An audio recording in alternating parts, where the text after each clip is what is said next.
She's still just as bitter as ever. There's such a great new spin of complaints here. Here's one from her most recent episode, which, illustrious men. And that's annoying because she's supposed to be the star. Michelle Obama. This dovetails perfectly with so many other comments she's made about how she is like, what about me? What about me? What did those 8 years in the White House do to my soul? And why isn't anyone asking? They shouldn't have to be told to ask about how I'm doing. Michelle, it's not. I've been married for 17 and a half years and not one was bad. I think she and he married the wrong people. I think you're 100% right. This is only her third episode. I can't think of anybody I would go to for advice less than Michelle Obama. She really doesn't know what she's talking about. First of all, she loves to tell us she hated Barack for a good decade. Yes. Okay, please teach me how to have a successful relationship with someone that you clearly respect and admire.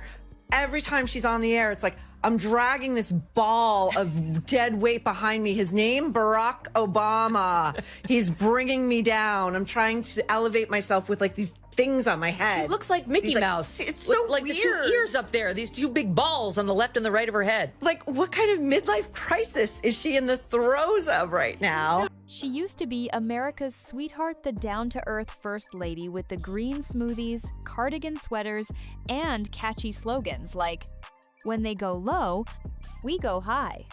But somewhere between leaving the White House and launching a brand empire, Michelle Obama transformed into something completely different. And we're back to our daily segment of Michelle Obama's terrible, terrible life. Boo effing who. She went on a podcast called Diary of a CEO. It's kind of rings a bell like a founder kind of situation. And once again, wants you to know how awful it is to be married with children. There are just many natural reasons why marriage, infertility, trying to have kids makes things difficult. It's like, I try to tell couples, of course it's hard. Just listen to what I said, right? Like, it's probably, if you're having some issues in your marriage, it's not you, it's the process of marriage. Not just a former first lady, but a walking, talking lifestyle brand lately, one that's been complaining a lot. On her latest podcast appearances, including Diary of a CEO, Michelle doesn't hold back. But instead of wisdom, she's dishing out bitterness. She paints herself as the forgotten victim of fame, power, and yes marriage. It just doesn't feel organic at all. It reads same photo. They both posted the exact same photo. So clearly staffers put all of this together. Okay, and also, can we ask the lawyer in you to parse these statements? Because, okay, let's take Barack, for example. You still take my breath away. How? Right. With your fucking anger? With your complete inability to just get with the program and show up? At the inauguration, so I have to walk in like a lonely soldier? Exactly. And then tell people you're mad because I was laughing with Donald Trump? Right. Maybe you're taking my breath away for that reason. With every sentence, it sounds like she's dragging around the emotional baggage of 8 years in the White House, like it was a prison sentence, not a global platform. She talks about the emotional toll, the stress, the expectations, but never mentions the luxury, the support, or the fact that she had one of the most powerful voices in the world. Publicly, which leads me to Michelle Obama. Every day, she's dropped another negativity bomb on us, whether on her podcast or on someone else's. I mean, this audience knows she never says anything positive. It is all complaints. So she goes on another podcast. She's promoting her show, so she's making the rounds. The Diary of a CEO podcast, and actually found a way to bitch and moan about how hard it is to live in the White House. When you walk through a storm, keep your head held high. Show me.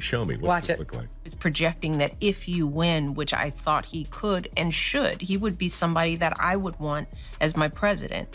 It was all about, this is gonna, our kids are little, we're gonna have to move. How do you raise kids in the White House? And let's be real, When the public hears someone complain about the burden of private jets, designer gowns, and Netflix deals worth millions, it hits differently. By the way, before we continue, don't forget to like this video and subscribe to the channel. It really helps us grow and share more intriguing stories. Now let's continue. Often we just accept that money, power, and privilege are perfectly justifiable forms of affirmative action, while kids growing up like I did are expected to compete when the ground is anything but level. You know what, Michelle? Same.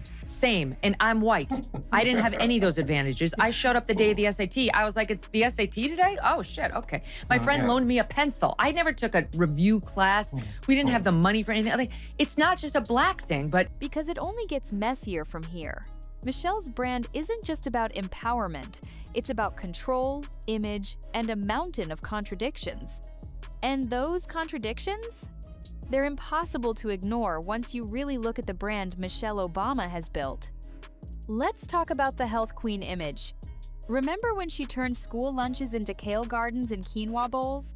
Every word she says about Barack Obama is negative. I can't think of her sitting there just waxing poetic about him, complimenting, he's brilliant, he's a great dad, he was the greatest president, whatever a normal wife of Barack Obama would say. Every time she opines, it's something that reflects poorly on him, how he's insensitive, how he's not a talker, how he doesn't know how to relate to people, he doesn't keep the same schedule as she does, and now we're talking about you can have a bad decade in a marriage? She told millions of families what their kids should and shouldn't eat while flying private jets to brunches with Beyoncé. Yeah, she lectured America about nutrition with a green juice in one hand and a Balenciaga bag in the other. She became the face of clean eating, while indulging in the exact elite lifestyle she told people to avoid. And it wasn't just the food. She transformed everyday things like side-eyes and cardigans into high-end inspiration. She's angry. She's angry and unhappy. I've watched enough of her over the years, and then with this ridiculous podcast she's trying to launch to see she's a deeply unhappy person. What's happening with people at that level in podcasts? What's Gavin Newsom doing? He's running for president. That one makes more sense to me strategically. She's like, she should be in her therapist's office. Her brother Craig is not. Oh, he did? Yeah, what do you think I should do? I don't support it. Yeah? Well, my feeling is Gavin Newsom is using people to build up his skills so that he can more effectively debate the Republican nominee. Everything she touched became part of a perfectly packaged, highly curated image. From motivational quotes in gold foil to workout videos with lighting that looked like a Hollywood set, it was never just about being healthy or positive. It was about selling a version of herself, one that looked authentic but felt like it came with a hefty price tag. This isn't the Michelle who rolled up her sleeves in a White House garden. This is the Michelle who glides through luxury venues, serving up feel-good speeches with a side of smugness. Michelle Obama, still trying to make her struggling podcast a thing, went on a 4.5-minute tear about herself and how hard it is to be Michelle Obama. We're going to go through quite a bit of it. Here's the first one about how difficult it is for Black women like Michelle to articulate their pain. We grew up with women who weren't voicing the pain and the burden. They made it look easy. And when you make stuff look easy, people assume that you must like this. Yeah. It's okay with you, right? Right. You know. She's not promoting wellness anymore, she's selling it. And if you want in, don't forget your credit card. But let's keep going, because her marriage, the one everyone used to admire, is starting to look a lot different when you hear what she's saying now. For years, Michelle and Barack Obama were seen as the gold standard of a modern power couple, smart, stylish, and unshakably united. But if you've been paying attention lately, that image is cracking fast. Walked the face of the earth, then left to write her best-selling memoir for which she was paid millions, then signed a Netflix deal for which she was paid millions, is giving speeches for which she's getting paid almost $1 million per speech, has 2 daughters who went to Harvard and USC. The two of them together, I haven't even counted her husband's riches. They're definitely billionaires by now. The house in Martha's Vineyard, which is, I think, $20 million out on the yachts of David. What happened to me? Why doesn't anyone think about what happened to me during my... I'm enraged. I'm almost speechless at how ridiculously out of touch this person is, Glenn. Michelle's been very open about her resentment toward Barack. She doesn't just mention a rough patch. She talks about hating him for nearly a decade. Yes, a decade. Instead of building him up, she often sounds like she's pulling him down. She says marriage was hard, raising kids was hard, living with him, even harder. And not once do you hear the kind of admiration or pride you'd expect from someone married to a former president. Is it, Michelle? It's not. I've been married for 17 and a half years, and not one was bad. I think she and he married the wrong people. She paints a picture of herself dragging around a husband who doesn't get it, who doesn't talk enough, and who doesn't operate on her level. She even joked about feeling like she's carrying dead weight. That's not just frustration, that's deep-seated bitterness. And it shows in the way she describes their relationship. There's no warmth, no balance, just a list of emotional debts she seems ready to collect. It feels less like a partnership and more like a solo mission, with Barack as the background noise to her struggle. And we would never know who you are if it hadn't been for him. Exactly. Like, I'm sure she would say the reverse. He would never have been president if it hadn't been for her. Like, she was the inspo, she was the strength and the force behind the man. But, you know, he was very young. We just actually saw a video of him speaking on the campus of Harvard Law School in favor of, like, more black professors and so on. He still had the Barack Obama orator skills. Yep. Like, he was obviously a star in the making from a very young age. Very young age. I'm sure she thinks it's her, but I think it actually was him. And some of his ex-girlfriends talk about how he made a choice to align with, like, this strong black woman as opposed to the white women he'd been dating. And he's half white too. Yep. Right. And so, like, to get him the street cred he needed with Chicago voters where he started. This isn't about relationship advice. It's about rewriting the narrative. Because if Michelle is constantly the one suffering, then what does that say about the man who shared the spotlight with her for 8 years? Let's keep going, because now we step into the real show, her image and the illusion behind it. Michelle Obama didn't just leave the White House, she floated out on a cloud of kale chips, filtered lighting, and designer gowns. What was once a role of public service quickly morphed into a full-blown performance. And the star? Not a humble servant of the people, but a carefully polished lifestyle icon. It's amazing. Every word she says about Barack Obama is negative. I can't think of her sitting there just waxing poetic about him, complimenting, he's brilliant, he's a great dad, he was the greatest president, whatever a normal wife of Barack Obama would say. Every time she opines, it's something that reflects poorly on him, how he's insensitive, how he's not a talker, how he doesn't know how to relate to people, he doesn't keep the same schedule as she does, and now we're talking about you can have a bad decade in a marriage? Every time she appears, it's not just a speech, it's a production. Her book tours look like sold-out concerts, with stadium lighting, pyrotechnics, and ticket prices that climb into the hundreds. Her outfits? Straight from the runway. Her speeches? Polished to perfection, delivered like TED Talks crafted by a team of PR consultants. She's everywhere, from Netflix specials to motivational merch. Want a piece of Michelle's wisdom? It comes with a tote bag, a guided journal, and a hoodie that says "Empowered" in cursive. Her message is clear. Be authentic, just make sure it's Instagram ready. But behind the glam squad, curated quotes, and relatable moments, it feels more like a brand rollout than a real person sharing her truth. This isn't the Michelle from the south side of Chicago. This is Michelle Inc. Everything she touches turns into inspiration for sale. And if you think this is all just style over substance, wait until you hear what her so-called activism really looks like behind the scenes. Because the next part of this story pulls the curtain back even further. Let's talk about her activism, the cause-driven image she promotes across media, speeches, and merchandise. On the surface, Michelle Obama stands for empowerment, equity, and inspiration. But once you dig deeper, it starts to look more like a business strategy than a mission. Take her childhood obesity campaign. What began as a nationwide health push slowly turned into a lifestyle empire. School lunches weren't just about nutrition, they became Pinterest boards. Sweet potatoes became symbols. Kale chips turned into cultural currency. And Michelle? She was the brand ambassador of it all. But while she told kids to eat better, she was signing multi-million-dollar media deals and planning her next Netflix appearance. Then came the podcast circuit, the motivational soundbites, the sold-out speaking gigs for nearly $1 million per event. It's not just activism, it's a luxury product line with a cause slapped on the label. You're not just listening to Michelle anymore, you're buying into her image, her merch, her message packaged with the glow of moral superiority.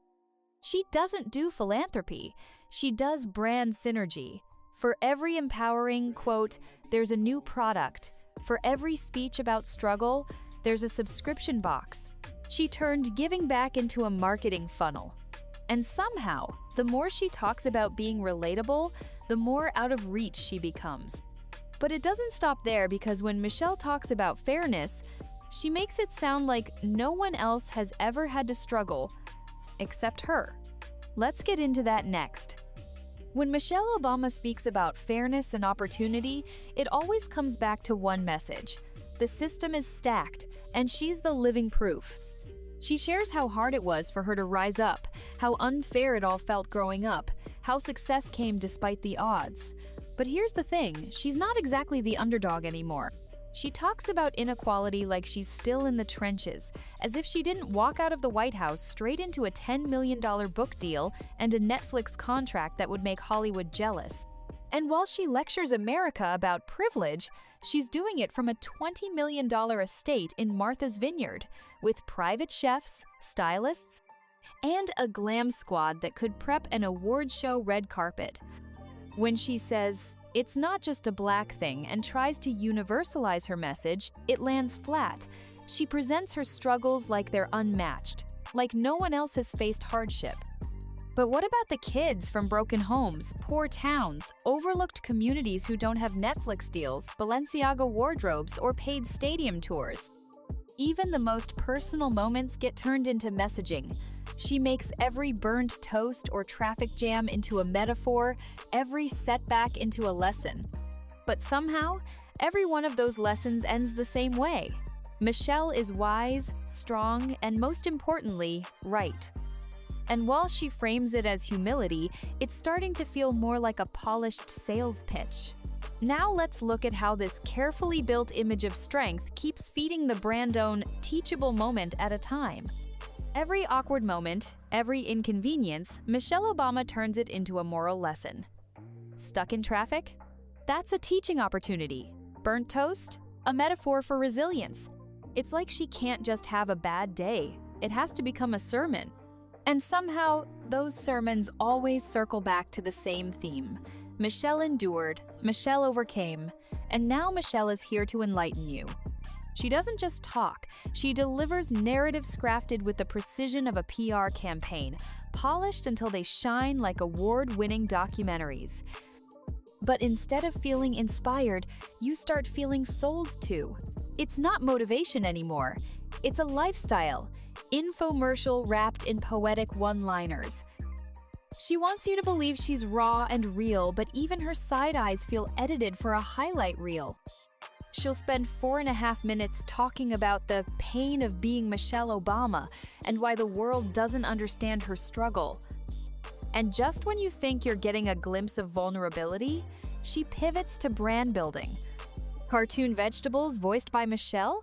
Yep, a kids' Netflix show teaching toddlers how to zest lemons, because what every child needs is a talking squash giving lectures on healthy eating with her voice. And heaven forbid you question it. Criticizing Michelle is off limits. She's wrapped in so much celebrity sainthood that even a valid critique sounds like blasphemy. That's not empowerment, it's untouchable branding. And the deeper we go, the clearer it becomes. This isn't about public service. It's about spotlight preservation. Let's go further. Now, let's look at what Michelle's really been doing since leaving the White House besides selling kale-flavored virtue. She's built an empire, piece by piece, all while acting like it just happened to her. Like fame and fortune just knocked on her door while she was out planting vegetables. But take a closer look. She's not slipping quietly into private life. She's dropping documentaries, launching podcasts, writing memoirs that stretch over 400 pages all about herself. And each one is more polished than the last. Her speeches are choreographed. Her interviews feel rehearsed. Her wardrobe, straight out of Vogue. Even the casual moments look like they were shot by a professional photographer with a filter kit. She tells people to be humble, but she's on a world tour with ticket prices that rival Beyoncé. And what she's saying in those stadiums? That being adored is exhausting. That being admired is overwhelming. That fame is hard. It's hard being famous, she says from the balcony of a 5-star resort in designer heels, sipping a $12 matcha.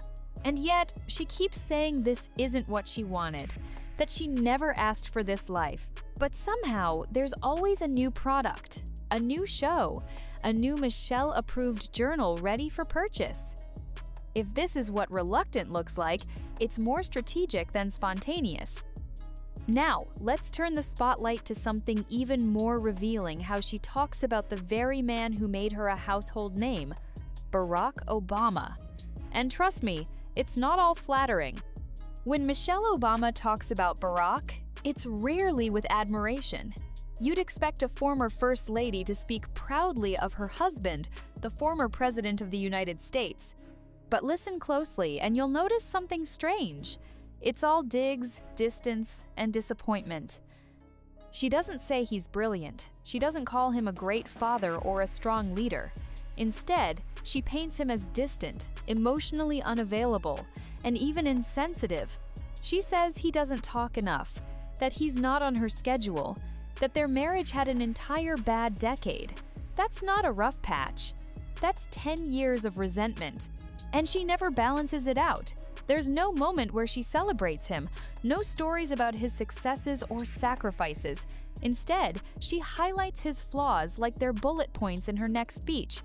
She claims to be giving real, honest relationship advice, but what it sounds like is someone rewriting history to place herself at the center of every hardship. This constant negativity doesn't just reflect on him, it reshapes how people view their entire legacy. They were once seen as a unit, a team. But now, it sounds like Barack was just along for the ride while Michelle carried the weight and made sure everyone knew it. Let's keep moving because as her image gets more polished, her connection to the everyday people she once represented keeps slipping further away. The gap between her and the real world? It's turning into a canyon. Remember when Michelle Obama was introduced to the world as the grounded, no-nonsense working mom from the south side of Chicago? That image is long gone. Today, Michelle isn't rolling up her sleeves. She's rolling through luxury vacations on yachts with George Clooney and vacationing in Italy with a full glam squad. Her life now looks less like the average American experience and more like a fashion editorial set in a billionaire's playground. She's constantly praised as relatable, but how relatable is someone whose wardrobe costs more than most people's yearly salary? Who lectures kids about skipping dessert while stepping onto red carpets in custom Valentino? She tells the public to be humble while living in a $20 million estate with a security detail that could take over a small country. And let's not forget the endless photo shoots. Every move is a style statement. Her First Lady role morphed into a non-stop runway-layered designer gowns, flawless makeup, perfectly curated expressions. Meanwhile, average families were being told to pack celery sticks and say no to birthday cupcakes. The truth is, she turned the role of First Lady into a platform to build her image, not just serve the country. She didn't just advocate for changes, hey, branded it, dressed it up, and sold it to the world in a gold-trimmed gift box. But what happens when that image starts to crack? That's what we're about to uncover, because underneath all the glam, there's something Michelle can't seem to hide. Anger. And a lot of it, that anger isn't just a passing mood, it's a pattern. It shows up in every interview, every podcast, every carefully crafted speech. Michelle Obama sounds tired, yes, but not the kind of tired that comes from public service. It's the bitterness of someone who's been building a brand, trying to keep up the act, and can't stop complaining while doing it. In her newest podcast appearances, she doesn't sound fulfilled, she sounds unhappy. She frames her experiences like ongoing trauma. Marriage is exhausting, motherhood is draining, public life is a burden. And now, with this new podcast project, she's trying to reposition herself as a voice of wisdom again. But it doesn't come off that way. It comes off like therapy with an audience, a long sigh disguised as inspiration. Even when discussing other public figures like Gavin Newsom, she veers into this space of jealousy and judgment.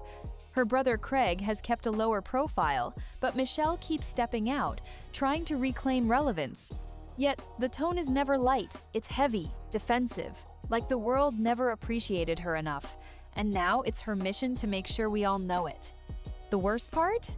She's trying to turn that dissatisfaction into a movement, into another product, another book, another tour, another speech about how hard it all is for her. But the most glaring thing of all is how she's turned every situation, no matter how small, into proof that she's the one carrying the world on her back. Let's get into how even everyday life becomes a sermon in Michelle's world. For Michelle Obama, nothing is just ordinary. Not a drive to work, not a burned breakfast, not even a moment of silence. Everything becomes a platform, a lesson, a branded lecture in disguise. Get stuck in traffic? That's not just an inconvenience, it's a teachable moment. Drop a piece of toast? That's a life metaphor about setbacks. It's like she's allergic to normalcy. Every basic moment must turn into a performance where Michelle rises once again above the chaos. But what's really happening here is something deeper. She's building a narrative where she's always the center, always the survivor, always the one with the answer. And the tone?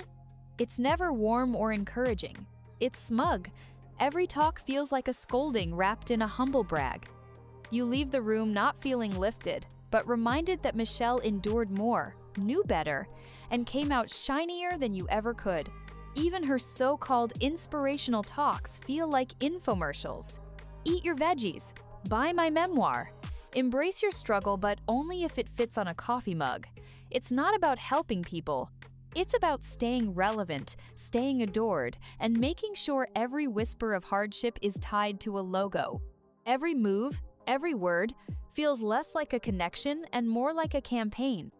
And now, with her struggling podcast and animated cooking shows starring produce, Michelle isn't just branding herself, she's branding vegetables. Let's talk about how far this empire of inspiration has gone. Because it's officially out of control. Yes, you heard that right, animated vegetables. Michelle Obama launched a Netflix cartoon where she voices cheerful produce teaching kids how to cook. On paper, it sounds cute. In reality, it feels like the ultimate ego trip. A squash with Michelle's voice giving life advice to toddlers? That's not children's programming, it's a flex.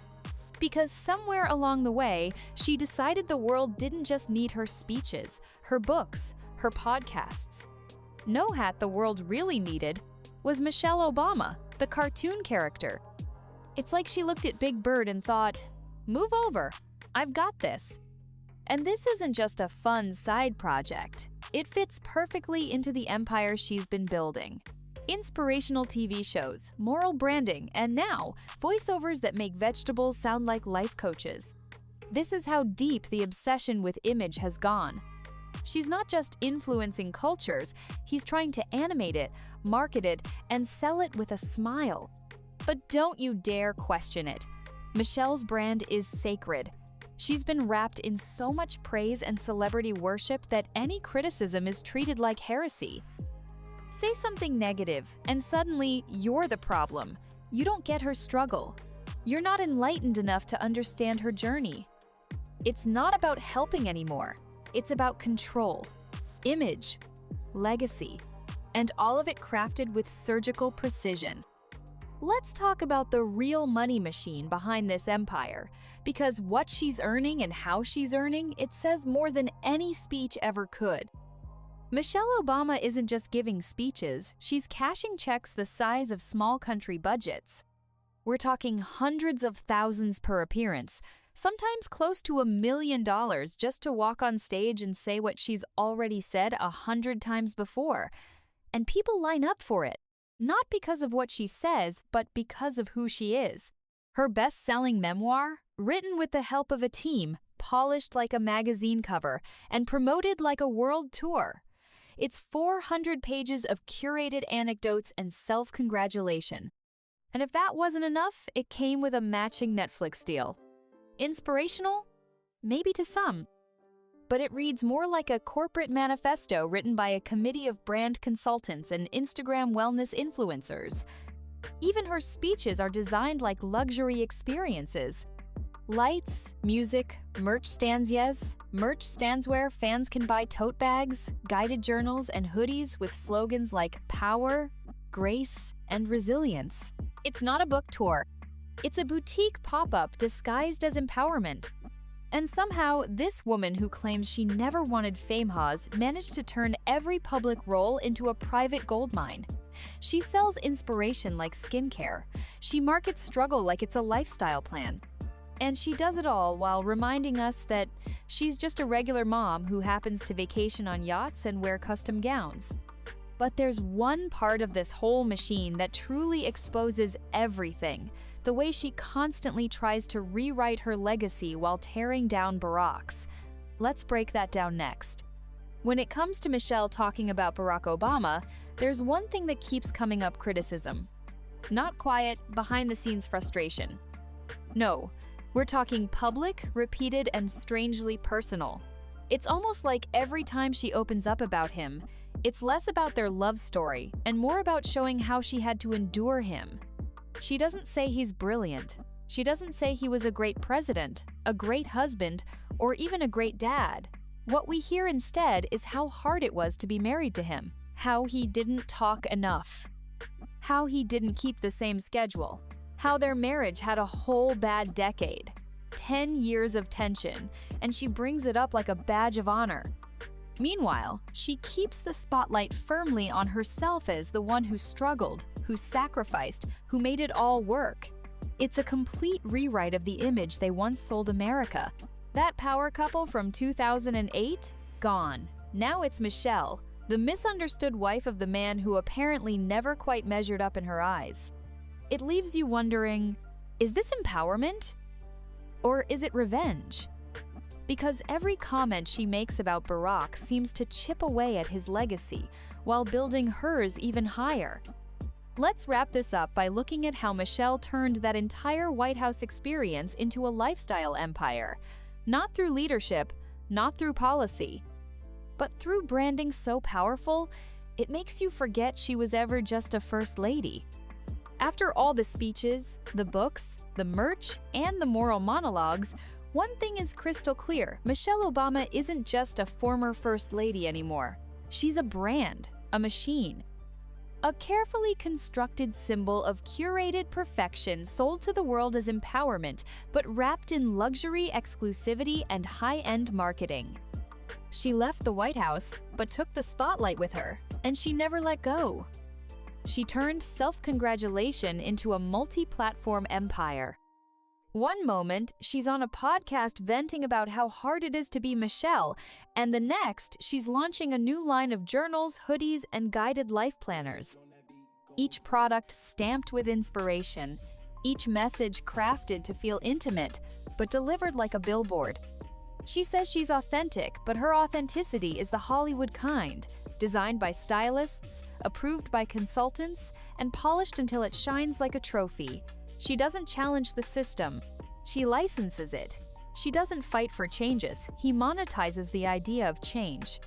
And here's the twist. She still wants to be seen as the humble, grounded woman from Chicago. But now, that woman comes with a private jet, a full glam team, and a scent called resilience. Her version of truth isn't truth at all, it's branding in pearls. If you enjoyed this video, don't forget to hit the like button and subscribe to this channel. Also, drop your thoughts in the comments. See you on the next one.